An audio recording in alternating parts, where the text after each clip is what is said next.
we have to first be stewards. If we're going to tell the story well, we got to understand the people that we're telling the story to. And we got to be able to tell the story differently when we're talking to different groups. So one of the things that lives in the business world is sometimes you just have to demonstrate, right? You just have to like prove you've got the goods. Here's how we benefit from you. So a big part of that is what you just said, is if we don't understand that audience, then we can't make that connective tissue, right? So do you have a story or like some kind of an example, right, where you did that well and the aha moment, and all of a sudden that department was like, okay, Kel, I get it. This is great, right? I want more. Like, we got to meet regularly, right? You know, like, what's a story that kind of brings this to life? Yeah, there was an example a number of years back. I won't kind of go into all the specifics. I'll kind of keep it quite high level. But essentially, we knew that there was more that our team could be doing when it comes to actually speaking to customers, having the time to speak to our customers. I worked at a company where a lot of our customers didn't really like us. I'll be honest, they weren't a fan. They were there because they needed us rather than they wanted us. And the notion that we had was, okay, how can we create like a new team of people, right? And bear in mind, if we're seen as a cost center, the notion of, hey, let's just create this new team that does this other stuff. Anyone who's asked for extra headcount in a support center would know that's tough, right? Unless everything is syncing around you, that's tough. And the notion was like, firstly, what is it I'm trying to achieve and why, right? So to really understand what the problem statement is and why I need this. And that's often where people stop. They're like, oh, I've got this problem. This is how I want to solve it. Let's move forward. And if someone does this and they're like, well, it's because you don't care about the customer. Thanks very much, right? Then the reality is, it's almost like a Venn diagram, right? You've got what your problem is and how you think you can solve it.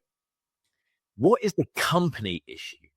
Now, people often kind of see this as high level, but you need to get really, really deep understanding of whether it's the company issue or the team's issue, whatever, just like you would if you're a customer support agent on the phone to someone, understanding what is that issue? What does it mean to that person or that company or that group or whatever to solve that issue? And once you've understood the two, if you can cross that Venn diagram, so that little section in the middle is your project, is your solution, you're winning, right? And that's what essentially we did. So if you're not sure, by the way, what the big problem is, go and ask someone who is the CEO, the head of sales. What's the thing that keeps you up at night? What is the thing where you're like, I don't want to talk about this for another day. Someone just fix it. And I guarantee one person somewhere is going to say, you know what? It's the fact that our customers just don't see the value in us, but they feel like they have to pay for this service. Or they might turn around and say, you know what? Our churn rate is horrendous and we don't know why. And we don't think it's all the stuff that you're saying, right? Or like, it could be anything along those lines. And as soon as you understood that, you dig a little bit deeper and just be like, okay, how do you know that customers don't like us? What is it that will make a customer like us? Really deeply understand and probe what that is. You can feel that little Venn diagram in the middle. And you're doing that by merging what you think the problem is and what you know it is. In this instance, it was like, we need a team of people who are just going to talk to our customers and demonstrate the value that we actually do offer rather than let them control the narrative of their perception. And I'm going to mix it up with you and your needs, wants, and values, which is, let's say in this example, our churn rate is high and there's always a reason for someone to want to leave us and they'll push on that, which then reduces the opportunity for upselling because the customer is resentful for paying that money.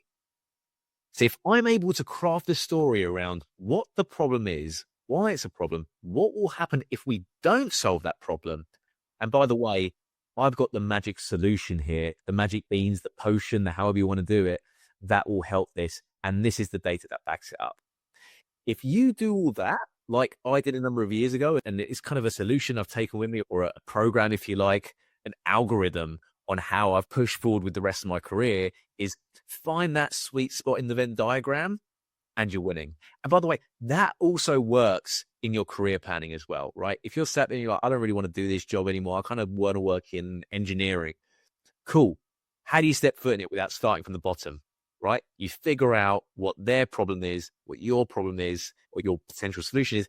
You find that cross section in the Venn diagram and you go straight into it with your story, and doors will start opening.